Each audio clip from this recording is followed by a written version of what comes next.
रहीम 10th class. आज हम लोगों ने 5th चैप्टर में 3rd एक्सरसाइज यानी 5.3 एक्सरसाइज करनी है। इसमें हम यूनियन और इंटरसेक्शन के बारे में जो प्रॉपर्टीज़ हैं वो पढ़ेंगे। सबसे पहली प्रॉपर्टी जो है वो यूनियन की है कि कम्यूटेटिव लॉ इसमें अप्लाई होता है। तो कम्यूटेटिव लॉ क्या होता है? फॉर एग्ज़ाम्पल, अगर आपके पास दो सेट्स हैं, एक ए है 1 2 3 और एक सेट है हमारे पास बी जिसके एलिमेंट्स हैं 3 एंड 4। अब आपने कम्यूटेटिव लॉ प्रूफ करना है तो उसके लेफ़्ट हैंड साइड पे हमने क्या लेना है? A union B. A union B, union का क्या मतलब होता है? मुत्तहिद हो जाना, यानी इकट्ठे लिखना। ए और बी के एलिमेंट्स को इकट्ठा लिख लेना। ये हमारे पास ए यूनियन बी का आंसर आ गया। इसके बाद हम बी यूनियन ए लिखेंगे, यानी बी के एलिमेंट्स हमारे पास क्या हैं? 3 4। यूनियन ए के एलिमेंट्स क्या हैं? 1 2 3। अगेन इनको भी इकट्ठा लिखना है तो तरतीब से लिखेंगे 1 2 3 4। 3 जो है ये 2 टाइम्स आ रहा है, रिपीट हो रहा है, तो जो रेपिटिशन होती है उसको हम सिंगल टाइम ही लिखते हैं। अब आप देखें कि सॉरी, ये यहाँ पे भी 4 आता था। तो अब आप देखें दोनों आंसर्स सेम है, यानी ए यूनियन बी और बी यूनियन ए का आंसर इक्वल है। तो इसलिए कम्यूटेटिव लॉ हमने प्रूफ कर लिया। नेक्स्ट है कम्यूटेटिव प्रॉपर्टी ऑफ इंटरसेक्शन। वो हमने क्या पढ़ा था? यूनियन का। और अब हमने कम्यूटेटिव प्रॉपर्टी ऑफ इंटरसेक्शन पढ़ना है, जो कि है A intersection B is equal to B intersection A. हमारे पास ए की वैल्यू है हमारे पास 1 2 और बी की वैल्यू है 2 3। जब हम ए इंटरसेक्शन बी मालूम करेंगे तो दोनों में इंटरसेक्शन में हम कौन से एलिमेंट्स लिखते हैं? जो दोनों में कॉमन हो। दोनों में कॉमन एलिमेंट कौन से हैं? जो ए का वो एलिमेंट जो बी में भी हो वो 2 है। अब हम बी इंटरसेक्शन ए मालूम करते हैं। बी का वो एलिमेंट जो ए में है तो वो 2 है। तो इस तरह हम देखेंगे ये दोनों आंसर्स सेम है, इसलिए कम्यूटेटिव प्रॉपर्टी ऑफ इंटरसेक्शन भी हमने प्रूव कर ली। अब एसोसिएटिव प्रॉपर्टी है। एसोसिएटिव प्रॉपर्टी कम्यूटेटिव प्रॉपर्टी की तरह ही होती है, लेकिन कम्यूटेटिव प्रॉपर्टी में क्या था? 2 सेट्स थे, जबकि एसोसिएटिव में 3 सेट्स होते हैं।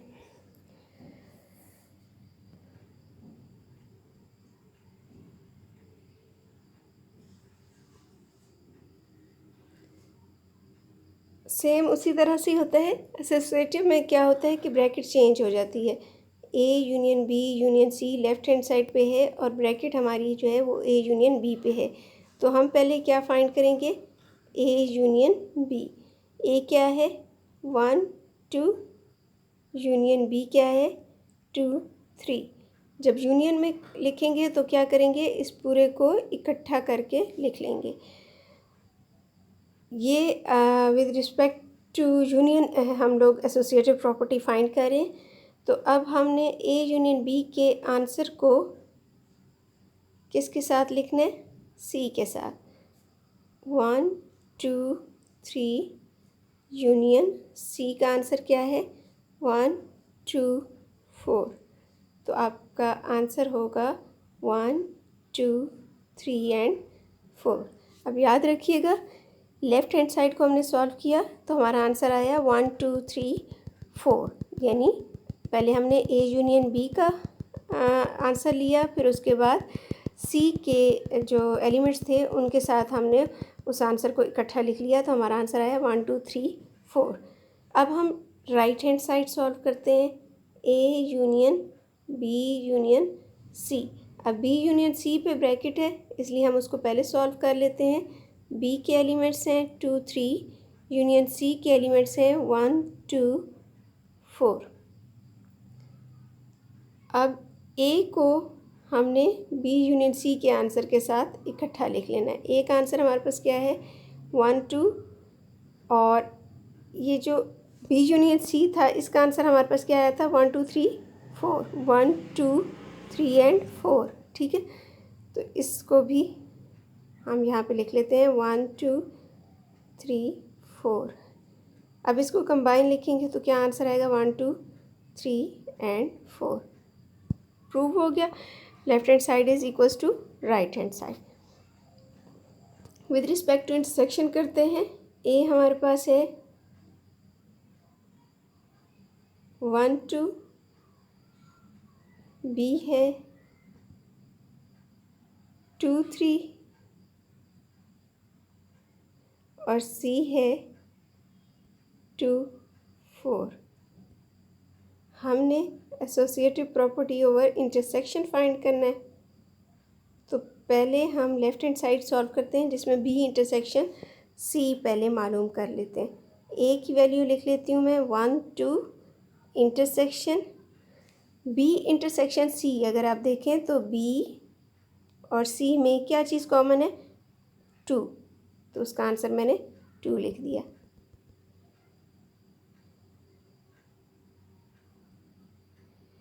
अब इन दोनों में क्या कॉमन आ रहा है again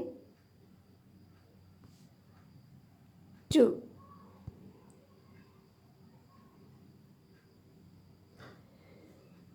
again right hand side पे चलते हैं। A intersection B intersection C, A intersection B, इन दोनों में क्या कॉमन है 2, तो इंटरसेक्शन बी की जगह मैंने 2 लिख दिया और इंटरसेक्शन सी की वैल्यू क्या है 2 एंड 4। अब इन दोनों में क्या कॉमन आ रहा है अगेन 2। अब देखें right hand side is equals to left hand side, तो हमने एसोसिएटिव प्रॉपर्टी ओवर इंटरसेक्शन भी प्रूव कर दी। Next is distributive law. A union B intersection C, ये ओवर इंटरसेक्शन है इसलिए हमने इंटरसेक्शन को ब्रैकेट में ले लेना। इसके बाद ए को बी के साथ और ए को सी के साथ क्या करना है, ए को बी के साथ यूनियन लेना है और ए का सी के साथ यूनियन लेना है, और इन दोनों के दरमियान में क्या होगा इंटरसेक्शन। ठीक है, अब हमने A union B intersection C find करना है। ए हमारे पास क्या है 1 2 यूनियन बी क्या है 2 3 इंटरसेक्शन सी हमारे पास है 2 4। अब इन दोनों को हम कॉमन देखते हैं 2 3 और 2 4 में हम क्या कॉमन है 2। अब इसका यूनियन लेंगे तो क्या आ जाएगा 1 2। ये हमारी लेफ्ट हैंड साइड थी। अब हम राइट हैंड साइड सॉल्व करते हैं। A union B intersection A union C. A क्या था 1 2 2 3 इंटरसेक्शन ए क्या है 1 2 यूनियन 2 4। अब फर्स्ट 2 में अब इनको कंबाइन लिखेंगे तो क्या आ जाएगा 1 2 3 इंटरसेक्शन सेकेंड 2 को कंबाइन लिखेंगे तो 1 2 4। इन दोनों में कॉमन अगर हम देखें तो क्या आ रहा है 1 2, जो कि हमारा लेफ़्ट हैंड साइड पे जो था उसका भी आंसर हमारा 1 2 आया था और राइट हैंड साइड का भी आंसर क्या आ गया है 1 2। तो दोनों साइड्स के आंसर सेम है, मीन्स कि हमने इस प्रॉपर्टी को भी प्रूव कर लिया। नेक्स्ट डिस्ट्रीब्यूटेड लॉ है distributive law of intersection over union. तो ये भी सेम उसी तरह से ही है। आपने पहले क्या करना है, बी यूनियन सी को फाइंड करना है। जो इसका आंसर आएगा उसका कॉमन चेक करें ए के साथ। जो आंसर यहाँ पे आएगा वो राइट हैंड साइड को सॉल्व करेंगे आप। ए और बी में जो चीज़ कॉमन होगी, ए इंटरसेक्शन बी करके आपने वो कॉमन लिखना है, और इसी तरह से ए इंटरसेक्शन सी में जो कॉमन है वो लिखना है। दोनों जो कॉमन आ रहे हैं उन दोनों को इकट्ठा लिख लेंगे तो ये जो दोनों आंसर आए हैं ये क्या होंगे, इक्वल होंगे। ये मैं खुद सॉल्व नहीं कर रही, ये आप लोगों के लिए एक टेस्ट है। नेक्स्ट है De Morgan law. De Morgan law भी दो हैं, एक मरतबा इंटरसेक्शन को यूनियन में और दूसरा यूनियन का इंटरसेक्शन में चेंज। ठीक है, जब A intersection B whole complement होता है तो वो किस में चेंज हो जाता है, ए कंप्लीमेंट यूनियन बी कंप्लीमेंट में। आपके पास एक यूनिवर्सल सेट है 1 2 3 4 एंड 5, ये है यूनिवर्सल सेट। और एक सेट आपके पास है ए 1 2 और बी है 2 3। ठीक है, अब आपने ए इंटरसेक्शन बी फाइंड करना है। ए इंटरसेक्शन बी, ये मैं लेफ़्ट हैंड साइड सॉल्व कर रही हूँ। ए इंटरसेक्शन बी, देखें आप इन दोनों में क्या चीज़ कॉमन है, 2। तो ए इंटरसेक्शन बी का आंसर क्या आ गया, 2। नेक्स्ट आपने ए इंटरसेक्शन बी का कंप्लीमेंट फाइंड करना है। तो ए इंटरसेक्शन बी का कंप्लीमेंट का क्या मतलब होता है, उसको यू में से माइनस कर दें, यानी ए इंटरसेक्शन बी को यू में से माइनस करें। यू क्या है आपके पास 1 2 3 4 5 और ए इंटरसेक्शन बी क्या है 2। तो जब आप 1 2 3 4 5 में से 2 माइनस कर देंगे तो क्या बच जाएगा 1 3 4 5। ठीक है, 2 अंदर से माइनस हो गया। ये था हमारा लेफ़्ट हैंड साइड। ठीक है, अब मैं करती हूँ राइट हैंड साइड को सॉल्व।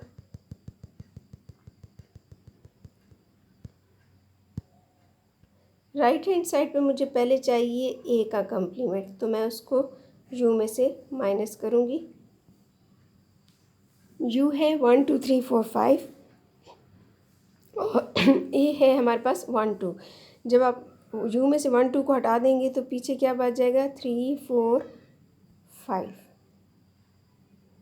और इसी तरह से बी को जब हम यू में से माइनस करेंगे तो वो बी कंप्लीमेंट हो जाएगा।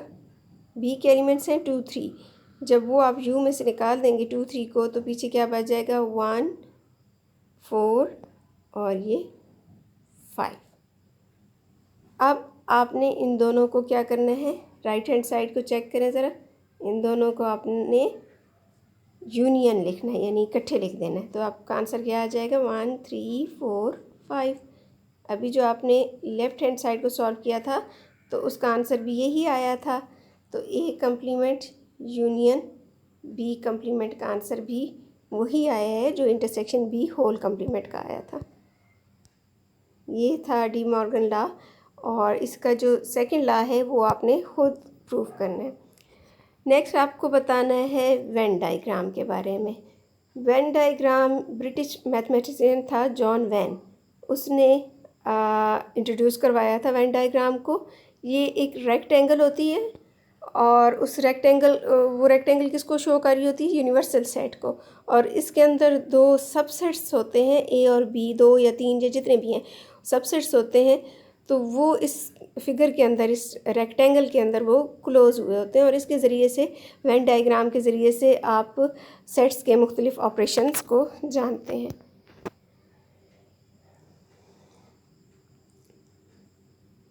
यहाँ पे है कि वेन डायग्राम जो है वो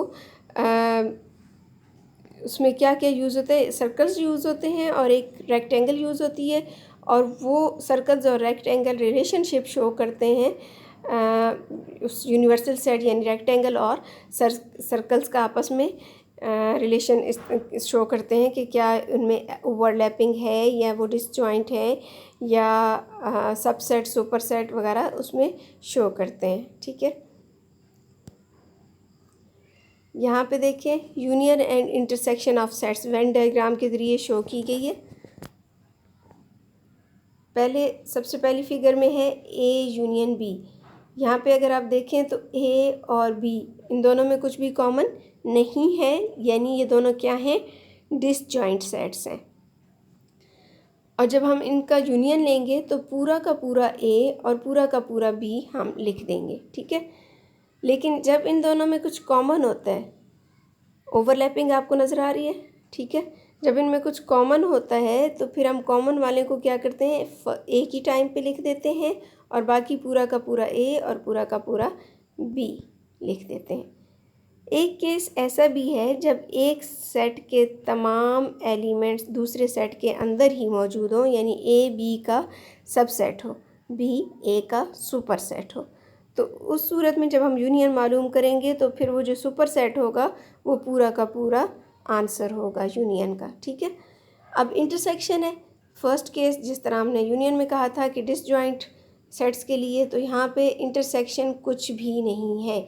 आपने लाइंस में किसी को भी शो नहीं करना। ये देखिए लाइंस के थ्रू आंसर शो किया गया था ना, तो यहाँ पे लाइंस कहीं पे भी शो नहीं की गई, मतलब कि आंसर कुछ नहीं है, एम्प्टी है। लेकिन जब ओवरलैपिंग होगी तो उस सूरत में इंटरसेक्शन का एरिया जो होगा वो ओवरलैपिंग वाला एरिया होगा और उसको हम लाइनिंग से शो करेंगे।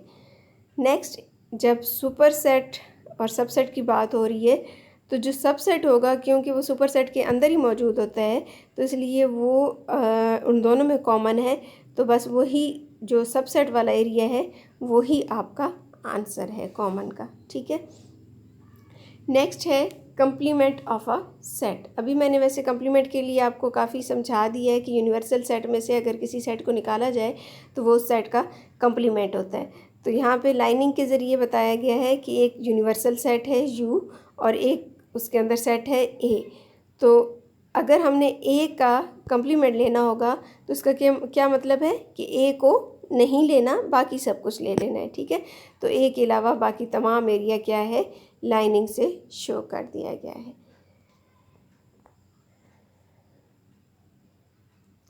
नेक्स्ट देखें commutative law of intersection and union, वो वेन डायग्राम से शो किया गया है। जब हम ए यूनियन बी लेते हैं ओवरलैपिंग की सूरत में तो वो पूरा का पूरा एरिया ओवरलैपिंग समेत यूनियन में लाइनिंग में आ जाता है। और जब हम बी यूनियन ए लेंगे तो अगेन वो पूरा एरिया दोनों के जो है सेट्स और ओवरलैपिंग वो क्या है, लाइनिंग में आ जाएंगे। अच्छा, ए यूनियन बी और बी यूनियन ए को सेपरेट करने के लिए हॉरिजेंटल और वर्टिकल लाइंस से शो किया गया है और एंड पे हम देखते हैं कि इसको इक्वल शो किया गया है। नेक्स्ट इंटरसेक्शन दिखाया गया है।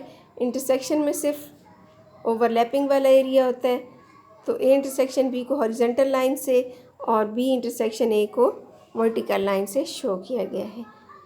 नेक्स्ट डी मॉर्गन लॉ है। डी मॉर्गन लॉ है A union B whole complement. A union B यानी पूरा का पूरा ए और पूरा का पूरा बी, उसको छोड़कर बाकी तमाम एरिया आंसर में है। ए यूनियन बी कंप्लीमेंट का ये मतलब था। ठीक है, इसी तरह से राइट हैंड साइड पे क्या है, ए का कंप्लीमेंट यानी ए को छोड़ के बाकी सारा एरिया और बी को छोड़कर सारा एरिया, तो वो जो एरिया होगा वो आपका आंसर होगा। ठीक है, next A intersection B whole complement, यानी ए और बी में जो चीज़ कॉमन है ये ए इंटरसेक्शन बी का whole complement. A intersection B जब आप लेते हो तो उसके अलावा जितना भी एरिया है वो आपका आंसर है। ये सारा आपका आंसर है सिवाय ओवरलैपिंग वाला एरिया। जब आप इसकी राइट हैंड साइड लेते हो A complement union B complement, A complement का क्या मतलब होता है, यहाँ पे मैं दिखाती हूँ। ये ए है और ये बी है। ए कम्प्लीमेंट का क्या मतलब है कि ए के अलावा सारा एरिया, उसमें बी भी शामिल है।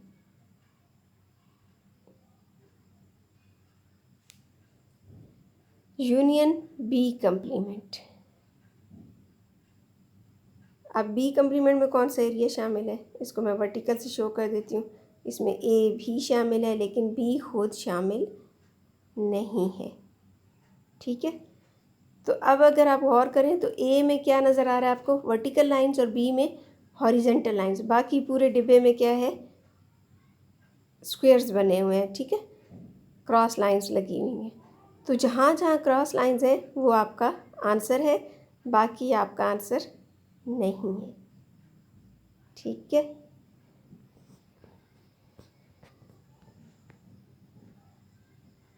ए कम्प्लीमेंट वाला एरिया, यानी कि ए कम्प्लीमेंट वाला एरिया कौन सा था, हॉरिजेंटल लाइंस वाला। हॉरिजेंटल लाइंस में बी भी शामिल था। और बी कम्प्लीमेंट का एरिया कौन सा था, वर्टिकल लाइंस में, जिसमें ए भी शामिल है। तो जहाँ जहाँ हॉरिजेंटल लाइंस और जहाँ जहाँ वर्टिकल लाइंस लगी हुई हैं, चाहे दोनों इकट्ठी लगी हुई हैं या अलग अलग, वो सारा एरिया आपका आंसर है।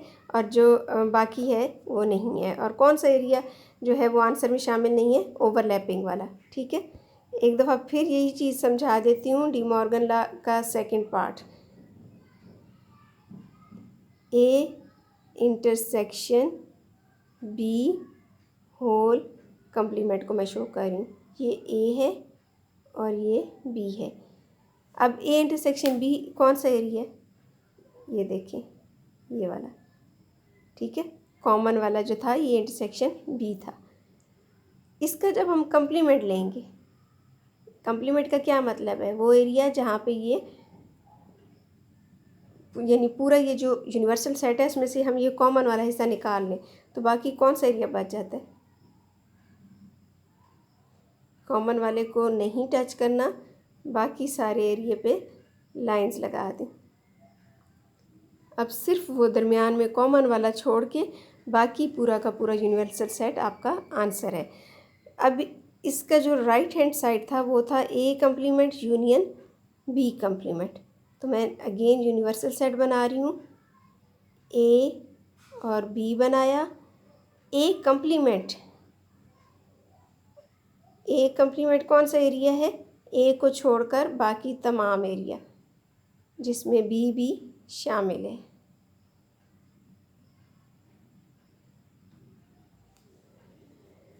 और जब हम बी कम्प्लीमेंट लेंगे तो बी को छोड़कर तमाम एरिया जिसमें मैं के वर्टिकल लाइंस लगा रही हूँ और इसमें ए भी शामिल है, सिर्फ बी शामिल नहीं है।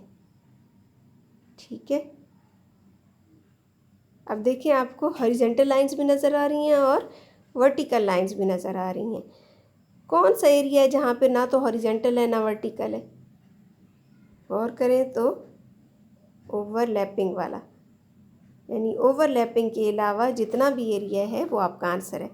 तो आप देखें दोनों जो डायग्राम्स हैं उनमें सिर्फ ओवरलैपिंग के अलावा बाकी तमाम एरिया हमारा आंसर है, मींस कि ये दोनों आंसर्स सेम है। इसी तरह से कम्प्लीमेंट के बाकी जो डी मॉर्गन के हैं वो भी इसी तरह से शो किए गए हैं। आई होप कि ये एक अगर आपको अच्छे से समझ आ गया है तो बाकी में कोई प्रॉब्लम नहीं होगा। ये भी डी मॉर्गन लॉ ही प्रूव किया गया है, लेकिन ये एसोसिएटिव लॉ प्रूव किया गया सी में।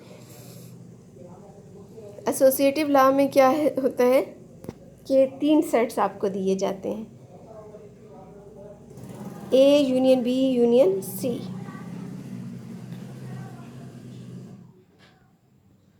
अब ये आपके पास एक यूनिवर्सल सेट है, इसमें 3 सेट्स ले लेते हैं, ए बी और सी। आपने A union B union C find किया, पहले आप ए यूनियन बी फाइंड कर लें। ए यूनियन बी, ये ए है, ये बी है।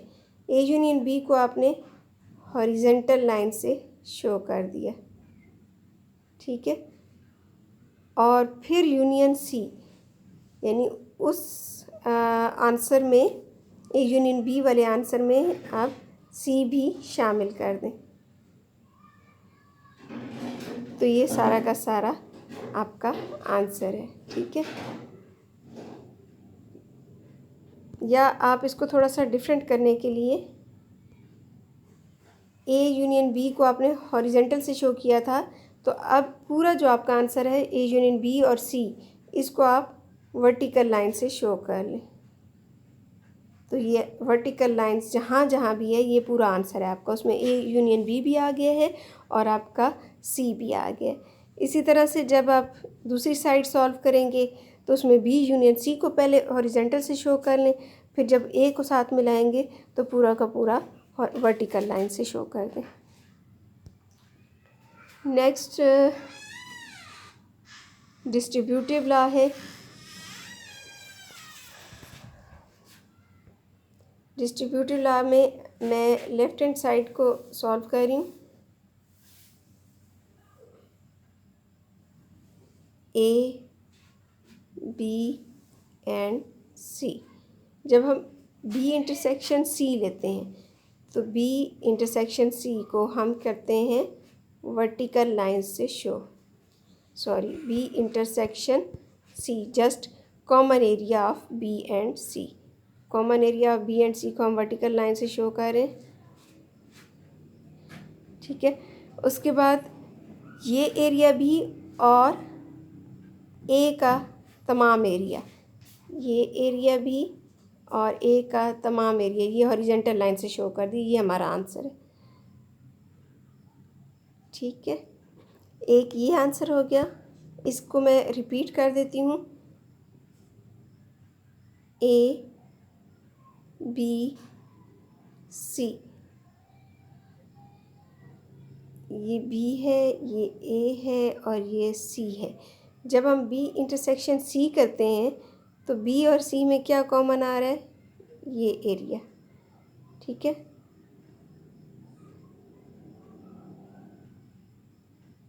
और जब हम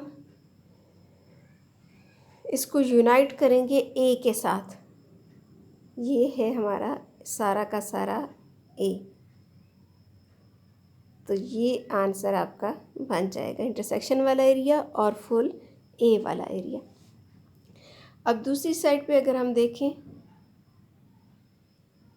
तो A B and C, A B and C, दूसरी साइड पे क्या है, ए यूनियन बी, यानी कि पूरा का पूरा ए और पूरा का पूरा बी, और फिर ए यूनियन सी, यानी पूरा का पूरा ए और पूरा का पूरा सी, इसको हमने वर्टिकल लाइन से शो कर लिया।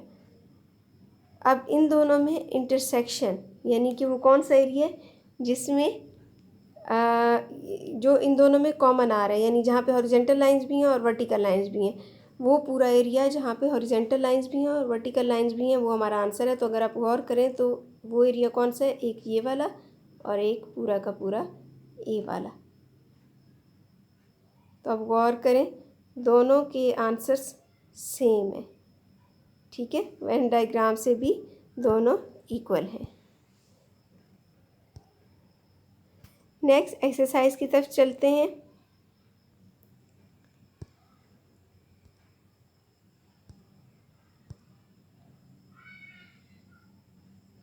फर्स्ट क्वेश्चन में आपसे पूछा गया है कि क्या ए माइनस बी और A intersection B complement equal है। तो आपने ए माइनस बी कैसे फाइंड करना है, ए के एलिमेंट्स में से बी के एलिमेंट को माइनस कर देना है। कौन कौन से माइनस हो जाएंगे, 1 निकल जाएगा, 7 निकल जाएगा, बस जो कि यहाँ पे थे वो मैंने ए में से कैंसिल कर दिए। तो बाकी ए में क्या बच गया है, 1 3 5 एंड 9। ये है आपका लेफ़्ट हैंड साइड का आंसर। अब हम राइट हैंड साइड पे चलते हैं। राइट हैंड साइड में हमने पहले फाइंड करना है बी कम्प्लीमेंट। बी कम्प्लीमेंट का क्या मतलब होता है, यू में से बी को निकाल लें। u का आपके पास जो वैल्यूज़ हैं वो लिखें, फिर b की वैल्यूज़ लिखें। उसके बाद u में जो जो b की वैल्यूज़ हैं वो कैंसिल करते जाएं।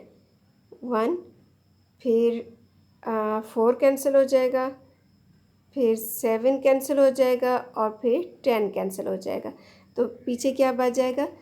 2, 3, 4 तो कैंसिल हो गया, 5, 6, 7 कैंसिल हो गया था, 8 एंड 9। ठीक है, ये वैल्यूज़ बच गई।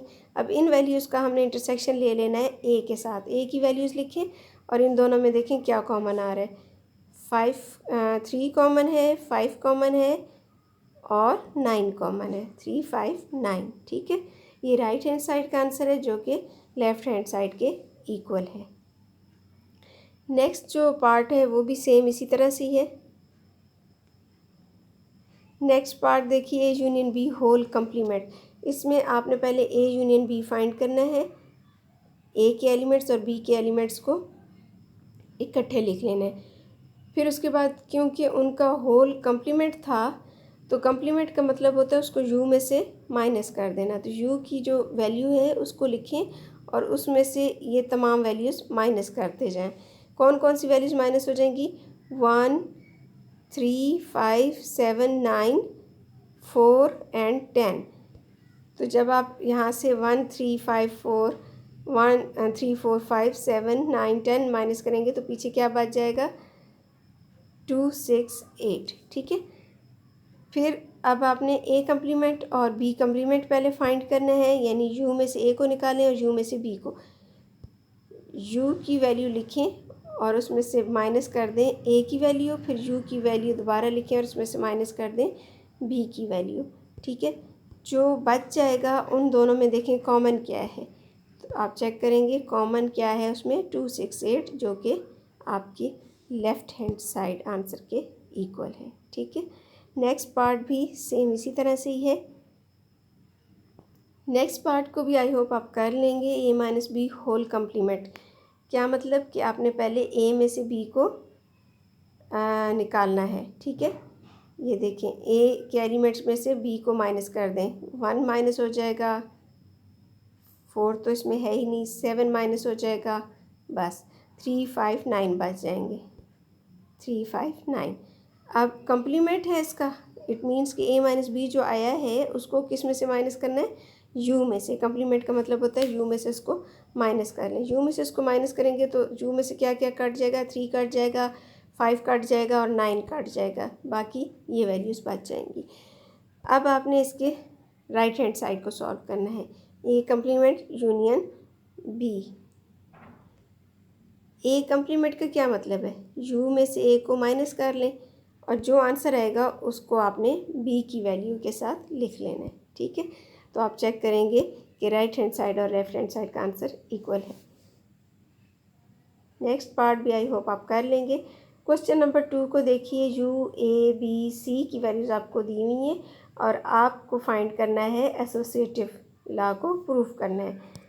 तो उसके लिए आप पहले ए यूनियन बी फाइंड करेंगे। लास्ट लाइन में देखें ए यूनियन बी क्या है? ब्रैकेट में है, इसलिए आपने उसको पहले फाइंड करना है। फिर जो आंसर आएगा उसको सी के आंसर के साथ इकट्ठा करके लिख लेंगे। ये था लेफ़्ट हैंड साइड। और राइट हैंड साइड पे आप पहले क्या फाइंड करेंगे? B union C. तो जो आंसर आएगा उसको ए के आंसर के साथ लिख लेंगे। ये देखें यहाँ पे इन्होंने पहले इन दोनों का आंसर फाइंड किया, फिर इन दोनों को इकट्ठा करके लिख लिया। यहाँ पे पहले ब्रैकेट्स वाले पार्ट्स करने हैं ये, और जब ये आप करेंगे फिर उसके बाद उसमें कॉमन देखेंगे और देन आंसर। ठीक है, ये था डिस्ट्रीब्यूटिव प्रॉपर्टी। ठीक है, नेक्स्ट भी डिस्ट्रीब्यूटिव प्रॉपर्टी है, सेम मेथड है। अच्छा, ये क्वेश्चन जो है ना, ये बहुत इम्पोर्टेंट क्वेश्चन है। अक्सर एग्ज़ाम्स में ये दिया जाता है। बहुत इजी है बट थोड़ा सा ट्रिकी है। यहाँ पे आपको u दिया हुआ है नेचुरल नंबर्स n, a 5 है और b जो है वो प्राइम नंबर्स है p। ठीक है, तो आपने क्या प्रूफ करना है यहाँ पर, De Morgan law. De Morgan law क्या होता है, A intersection B whole complement is equal to A complement union B complement. तो अभी आपने सबसे पहले A intersection B whole complement लेना है। ए इंटरसेक्शन बी, इन दोनों में क्या चीज़ कॉमन है, ए है फाई और बी है पी। जब इन दोनों में इंटरसेक्शन लेंगे, कॉमन लेंगे, तो क्या आएगा, एक का कोई एलिमेंट नहीं है और एक का एलिमेंट पी वाले हैं, तो कॉमन तो फिर कुछ भी ना हुआ ना, क्योंकि एक तो बिल्कुल खाली है। तो कॉमन फिर क्या आएगा, इंटरसेक्शन का आंसर क्या आएगा, फाई। ठीक है, फिर कंप्लीमेंट आपने इसका लेना है, u माइनस फाई करें। अब u क्या चीज़ है, नेचुरल नंबर से u में से फाई निकालें, यानी u नेचुरल नंबर में से कुछ भी ना निकालें। जब कुछ भी नहीं निकालते, खाली सेट निकालते हैं, तो आंसर क्या आ जाएगा, n। ठीक है, ये था लेफ़्ट हैंड साइड का आंसर। अब हम राइट हैंड साइड सॉल्व करते हैं। ए कम्प्लीमेंट, ए कम्प्लीमेंट का क्या मतलब है, u में से a को माइनस करें। u क्या है, n है, नेचुरल नंबर है, और a की वैल्यू क्या है, फाई। नेचुरल नंबर में से अगर हम कुछ भी ना निकालें तो क्या बचेगा, नेचुरल नंबर ही बचेंगे। फिर उसके बाद बी कम्प्लीमेंट हमने फाइंड करना है। तो बी कम्प्लीमेंट का मतलब क्या होता है, u में से b को माइनस कर लेना, यानी नेचुरल नंबर में से प्राइम नंबर्स को माइनस कर लेना। ठीक है, तो ये बी कम्प्लीमेंट का आंसर है, और ए कम्प्लीमेंट का आंसर क्या था, नेचुरल नंबर्स। अब आपने इन दोनों का क्या करना है, यूनियन। इन दोनों को जब हम इकट्ठे लिखेंगे, n माइनस पी, और n को जब इकट्ठा लेंगे तो इसका आंसर क्या आएगा, n माइनस पी आएगा या n आएगा। आप देखें, यूनियन में आप क्या लिखते हैं, सब कुछ लिख देते हैं, यानी कि अगर एक छोटा सेट है और एक बड़ा सेट है, छोटे सेट के तमाम एलिमेंट्स बड़े सेट में भी हैं, तो आपका आंसर क्या होगा, छोटा सेट या बड़ा सेट, ऑफ कोर्स बड़ा सेट, क्योंकि यूनियन में सब कुछ आता है। तो अब इन दो सेट्स में आपके पास बड़ा सेट कौन सा है, n वाला या n माइनस पी वाला, n वाला। n वाला क्यों बड़ा है, क्योंकि ये जो n माइनस पी है, इसमें से तो p माइनस हो रहा है, यानी n में से कुछ निकल रहा है, ये छोटा सेट है। तो फिर छोटे सेट वाला आंसर नहीं होगा, बल्कि यूनियन में क्या होगा, बड़े सेट वाला आंसर, यानी इसका आंसर क्या आ जाएगा, n। तो हमारी जो लेफ़्ट हैंड साइड थी उसका आंसर भी n था, और हमारे राइट हैंड साइड का आंसर भी n आ गया, नेचुरल नंबर्स। अच्छा, अगेन इसको डी मॉर्गन लॉ प्रूव किया गया है। आपको पता है डी मॉर्गन लॉ दो होते हैं, एक मरतबा A union B whole complement is equal to A complement intersection B complement है, तो दूसरी मरतबा A intersection B whole complement जो होता है वो A complement union B complement. दोनों में फ़र्क क्या होता है कि अगर राइट हैंड साइड पे इंटरसेक्शन है तो लेफ़्ट हैंड साइड पे क्या हो जाएगा, यूनियन, और एक साइड पे अगर कंबाइन कम्प्लीमेंट है, होल कम्प्लीमेंट है, तो दूसरी साइड पे सेपरेट कम्प्लीमेंट होगा। इस डी मॉर्गन लॉ को प्रूफ करते हैं, A union B whole complement. A आपके पास क्या था, फाई, ए यूनियन बी जब आप करेंगे तो ए आपके पास था फाई और यूनियन बी आपके पास था पी। ठीक है, तो जब इन दोनों को यूनियन करके लिखेंगे तो आंसर क्या आएगा, पी। लेकिन हमें क्या फाइंड करना है, ए यूनियन बी का कंप्लीमेंट।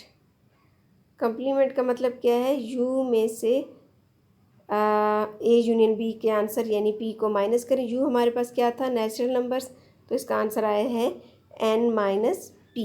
ये हमारी लेफ़्ट हैंड साइड का आंसर आया है, एन माइनस पी।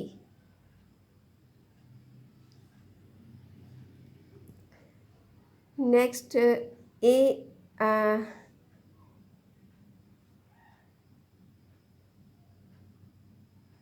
ए कम्प्लीमेंट अब हम फाइंड करते हैं। ए कम्प्लीमेंट यानी कि यू की वैल्यू क्या थी, एन, माइनस ए की वैल्यू क्या है, फाइव, तो ये आंसर क्या आ गया, एन। अब बी कम्प्लीमेंट फाइंड करते हैं। बी हमारे पास यू की जगह हम क्या लिखेंगे, u माइनस बी लिखना है ना, तो u की जगह हमारे पास नेचुरल नंबर्स हैं तो n लिख देंगे और b की वैल्यू क्या है p। ठीक है, तो b कम्प्लीमेंट का आंसर क्या है n माइनस पी। अब a complement intersection b complement करते हैं, इन दोनों में कॉमन क्या आएगा, इसमें और इसमें क्या चीज़ कॉमन है। अभी मैंने पिछले क्वेश्चन में भी समझाया था कि जब हम यूनियन लेते हैं तो बड़ा सेट लिखते हैं। ठीक है, यानी एक अगर सब सेट है एक सुपर सेट है तो यूनियन में सुपर सेट लिखा जाता है, लेकिन इंटरसेक्शन में सब सेट होता है। तो अब इन दोनों सेट्स में से कौन सा सेट छोटा है, छोटा सेट हमने इंटरसेक्शन में लेना है, तो छोटा सेट है हमारे पास n माइनस पी, क्योंकि n तो एक बड़ा सेट है और n माइनस पी वो सेट है जिसमें से p को निकाल दिया गया है, तो पीछे कुछ कम ही बचा होगा, n जितना नहीं बचा होगा। तो इसलिए इंटरसेक्शन में आंसर हमारा क्या आ गया है n माइनस पी। ठीक है, यहाँ पे करेक्शन कर लीजिएगा, p है n minus P. Next question number 4 है, if U is this A B then prove the following question by Venn diagram. अब आप इसमें वेन डायग्राम से शो करेंगे। फर्स्ट पार्ट है ए माइनस बी। आपने एक यूनिवर्सल सेट बनाया और उसमें सब सेट्स बनाए हैं ए और बी। आपने ए सेट में से बी को निकाल देना है, यानी बी का वो एरिया जो ए में घुस चुका है उसको निकाल दें आप। ठीक है, ए का वो तमाम एरिया आंसर है जिसमें बी शामिल नहीं है, बी वाला एरिया ए से काट दें। ठीक है, ये था ए माइनस बी। और दूसरी इसकी क्या है, A intersection B complement. B complement का क्या मतलब है, बी कम्प्लीमेंट का मतलब है यूनिवर्सल सेट का वो तमाम एरिया जिसमें बी शामिल ना हो, बी कम्प्लीमेंट का ये मतलब होता है।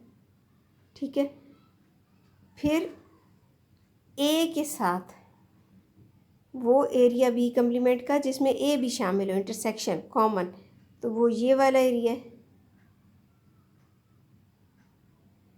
ठीक है, अब जहाँ पे ये वाली लाइंस लगी हुई है ना, ये आपका आंसर है। तो गौर करें तो ये एरिया ये वाला है जो कि बिल्कुल इसके इक्वल है। ठीक,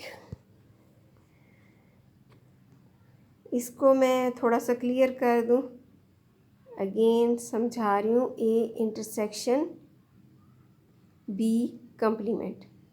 आपके पास ए और बी हैं। अब आपने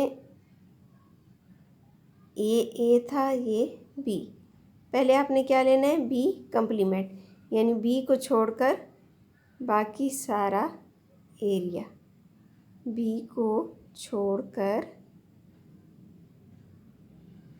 सारा एरिया, बी में किसी सूरत भी नहीं जाना, बी के अलावा बाकी से सारे एरिया पे लाइंस लगा दें, बी में नहीं जाना। ठीक है, उसके बाद इंटरसेक्शन ए, यानी कि बी के अलावा ये जो आपने लाइंस लगाई थी हॉरिजेंटल लाइंस वाला एरिया और ए का एरिया, हॉरिजेंटल लाइंस वाला एरिया और ए का एरिया ये वाला है बी को छोड़कर। ठीक है, तो अब देखें इसका आंसर और इसका आंसर सेम है। नेक्स्ट है B minus A is equals to B intersection A complement, same उसी तरह से ही है। नेक्स्ट है A union B whole complement is equals to A complement intersection B complement. इसका नीचे आपको प्रूफ जो दिया गया है वो तो आई थिंक आपको समझ आ जाएगा, वेन डायग्राम से समझा देती हूँ आपको। A union B whole complement, A और बी, जहाँ ए यूनियन बी में कोई लाइंस नहीं लगाई गई, लेकिन इनके अलावा जो एरिया है वो हमारा आंसर है और उनके अलावा आंसर में हमने लाइनिंग लगा दी है। ठीक है,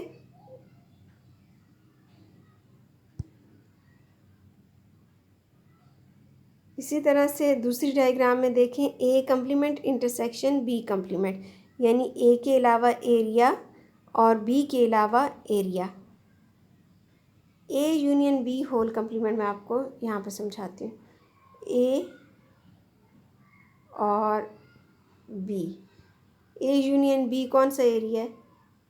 पूरा का पूरा ए और पूरा का पूरा बी, लेकिन हमने वो नहीं लेना बल्कि उसका कम्प्लीमेंट लेना है, यानी जहाँ पे ए और बी का वजूद नहीं है हमने वो आंसर ले लिया।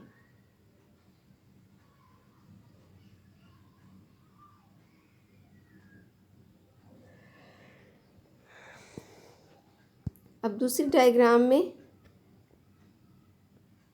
ए कम्प्लीमेंट इंटरसेक्शन बी कम्प्लीमेंट, ये मेरा ए है, ये बी है। ए कम्प्लीमेंट में मैं करती हूँ हॉरिजेंटल लाइंस, यानी ए को छोड़कर बाकी एरिया में मैंने हॉरिजेंटल लाइंस लगा दी।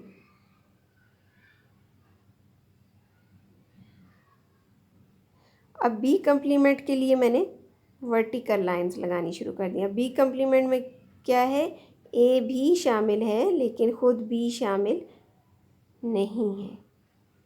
बी कम्प्लीमेंट का मतलब होता है ना जहाँ पे बी ना हो।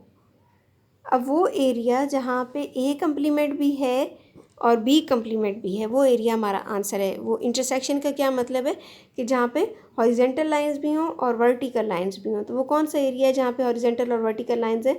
अगर आप गौर करें तो ए और बी के अलावा, क्योंकि ए में वर्टिकल लाइंस हैं और बी में हॉरिजेंटल लाइंस हैं, लेकिन बाकी तमाम एरिए में दोनों लाइंस हैं। तो जहाँ दोनों लाइंस हैं वो हमारा आंसर है। तो आप गौर करें, इन दोनों डायग्राम्स की सेम शेप हो जाएगी क्योंकि दोनों में से ए बी को हटा दिया गया है। ठीक है, तो दोनों इक्वल हो गए। सेम क्वेश्चन जो है अगला भी।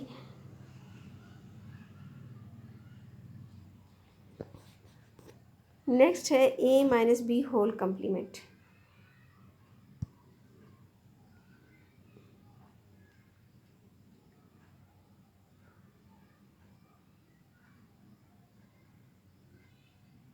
ये मेरे पास ए है, ये बी है। ए माइनस बी यानी ए में से बी का हिस्सा निकाल दिया जाए। ए में से ये ए है, ए में से मैं बी को निकाल रही हूँ। ये निकालने के बाद ये वाला एरिया जो है वो यूनिवर्सल सेट में से निकाल दो। तो वो कौन सा एरिया है यूनिवर्सल सेट का? ये वाला।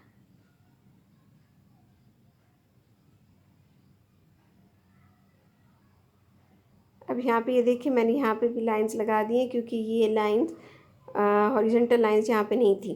तो जहाँ जहाँ हॉरिजॉन्टल लाइंस हैं वो एरिया नहीं लेना, बाकी एरिया ले लेना है, उसको वर्टिकल लाइन से शो कर दिया है। तो A minus B whole complement का एरिया वर्टिकल लाइंस वाला बन गया है। अब दूसरी साइड पे है ए कम्प्लीमेंट यूनियन बी।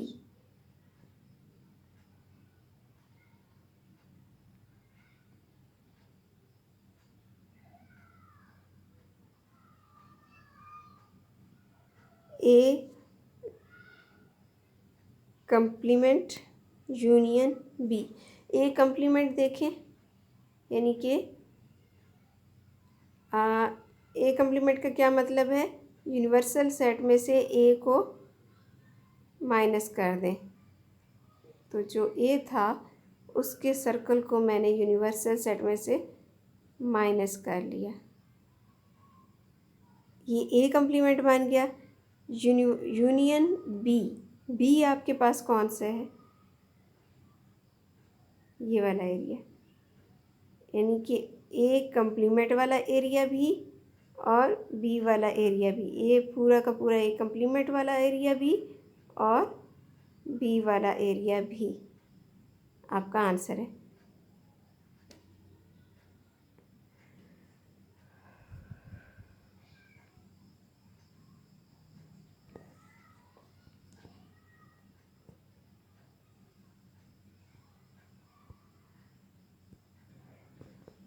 एक मरतबा फिर मैं समझा देती हूँ ताकि क्लियर हो जाए आपको। मैंने राइट हैंड साइड ली है,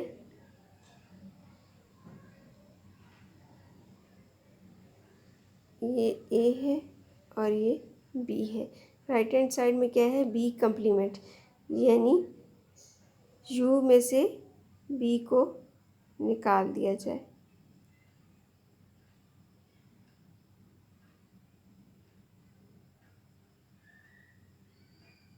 पूरा का पूरा बी छोड़कर बाकी यू का एरिया बी कंप्लीमेंट है। और यूनियन ए देखें तो ए का एक छोटा सा पोर्शन जो था ना वो बी में भी था, तो वो हमने बी कंप्लीमेंट में लिखा था, लेकिन चूंकि यहाँ पे यूनियन आ गया तो ए का वो एरिया इसमें शामिल हो जाएगा। ठीक है, बी कंप्लीमेंट पूरा का पूरा और ए का ये एरिया भी इसमें शामिल हो जाएगा। तो ये हॉरिजेंटल लाइंस वाला आंसर है। अब लेफ्ट हैंड साइड की तरफ चलते हैं। बी माइनस ए, बी में से ए को माइनस कर देते हैं। बी का वो एरिया जिसमें से ए को माइनस कर दिया जाए, ये है हॉरिजेंटल लाइंस वाला। अब इसका कंप्लीमेंट लेना है, यानी कि इतना एरिया छोड़कर बाकी सारा, उस पर हमने लगा दी वर्टिकल लाइंस।